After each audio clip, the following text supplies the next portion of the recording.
LB Nagar BRS MLA Sudheer రెడ్డిపై Congress senior నేత మధు యాష్కి గౌడ్ తీవ్ర స్థాయిలో మండిపడ్డారు. మహిళా కార్పొరేటర్ సుజాత నాయక్ పై ఆయన చేసిన అనుచిత వ్యాఖ్యలు నీతి మాలిన చర్య అన్నారు.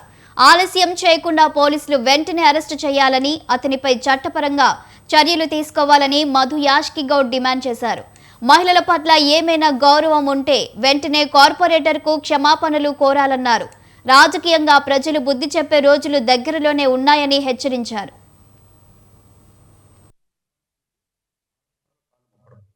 ప్రభుత్వాన్ని కోరుతున్నది వెంటనే చట్టపరంగా తను అరెస్ట్ చేయాలి.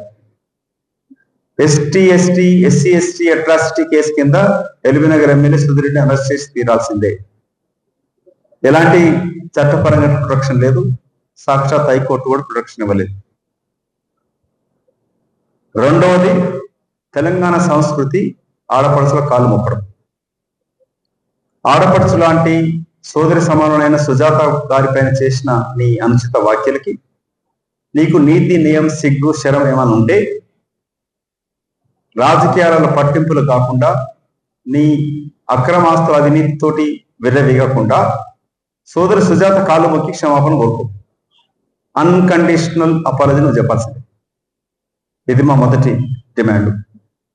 రెండవది, ఇతను పదే పదే ఇక్కడ అభివృద్ధి కార్యక్రమాలు నేను తీసుకొచ్చిన మాట్లాడుతున్నాను. నీ అయ్యే జేబులకి వెళ్ళాలి, నీ జేబులకి వెళ్ళాలి. ప్రభుత్వం ఇస్తున్న నిధులు, అది కాంగ్రెస్ పార్టీ ప్రభుత్వం ఇస్తున్న నిధులు. నువ్వు 5 సంవత్సరాలు ఏమీ తీయకలేదు. గత 15 నెలల నుంచి కాంగ్రెస్ పార్టీ ప్రభుత్వం, ఎమ్మెల్యే సుధీర్ రెడ్డి గారు గుర్తుంచుకో, రేవంత్ రెడ్డి గారు ముఖ్యమంత్రి అయినాకనే ఈ ఎల్బీ నగర్ నియోజకవర్గానికి అత్యంత నిధులు వచ్చినాయి.